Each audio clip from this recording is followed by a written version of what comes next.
George Washington was born February 22, 1732, on Pope's Creek Farm near the Potomac River in Westmoreland County, Virginia.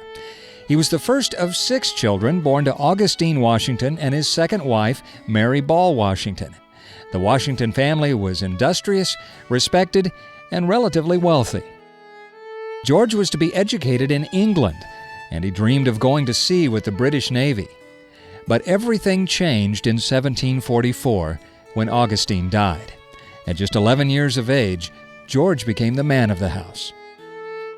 His education came from local schools and tutors. He learned to read and to write clearly, to keep books, and to prepare business documents. He taught himself social graces by copying a manual called Rules of Civility and Decent Behavior in Company and Conversation. George put particular effort into his studies of mathematics and surveying, and by 15, he was working as an assistant surveyor. In his early 20s, he acquired the family farm and was awarded his first military post, adjutant of one of 4 districts in Virginia. For George Washington, public service was his duty, but farming was his passion. He was very good at it. In fact, many of his innovations in raising livestock and crops are still evident here at Mount Vernon, just south of Washington, D.C., his home for 45 years until his death in 1799.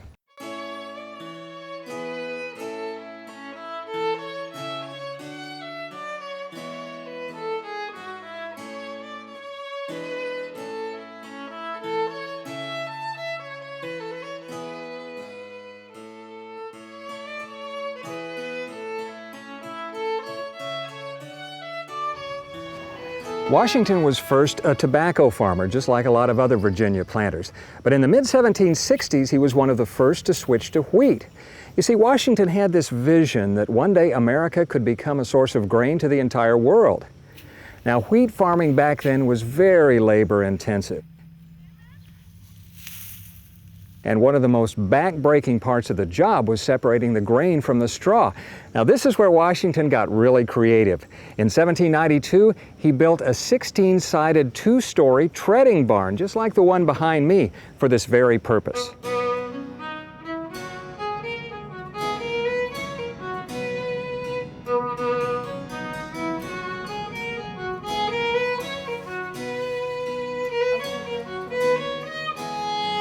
On the second floor, horses trotted around, trampling on the wheat and knocking the grain loose. The grain would fall through these cracks down to the first floor, where it would be collected.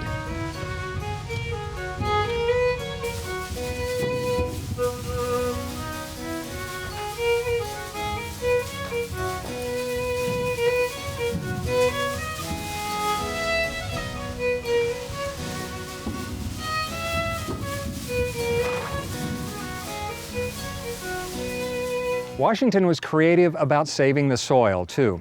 He rotated his crops on a 7-year plan, plowed his fields to minimize soil erosion, and he experimented with soil amendments.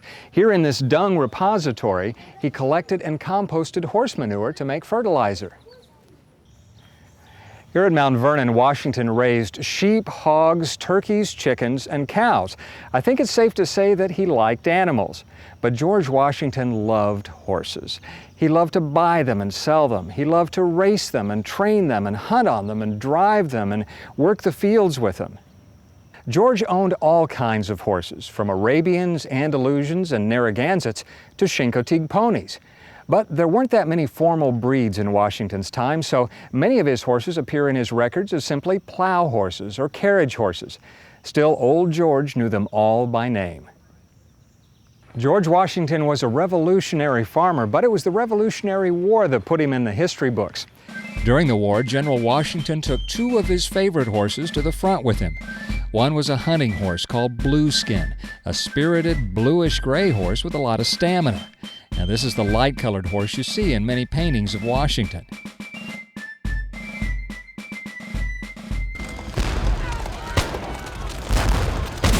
But during most battles, Washington actually rode a horse named Nelson, a chestnut gelding that could supposedly handle cannon fire better.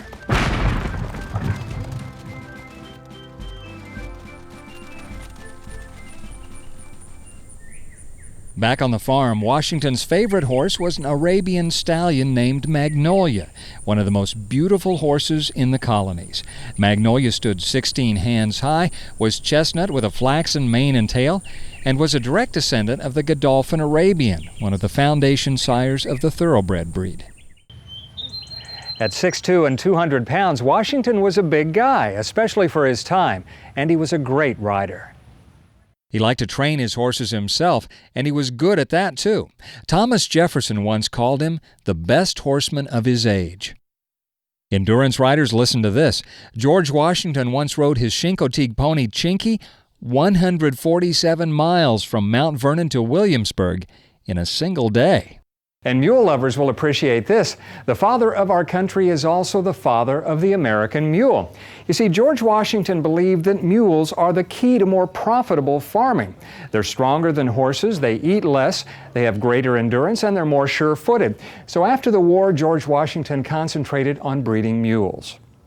He even gave up his prize stallion Magnolia to Cavalry General Light Horse Harry Lee, father of future Civil War General Robert E. Lee. Washington's mule breeding program started with 3 stud donkeys, 2 of which were gifts from foreign leaders.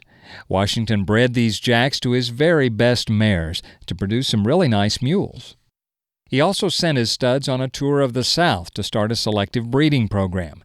Soon, mules were in use across the country, working the land and serving the military. George Washington died on December 14, 1799, at the age of 67. Ironically, the great warrior, farmer, and statesman died of complications from a cold. This threw the country into despair, as Washington was universally loved and respected by his countrymen. His friend Henry Light Horse Harry Lee captured popular sentiment in his eulogy for Washington, calling him first in war, first in peace, and first in the hearts of his countrymen.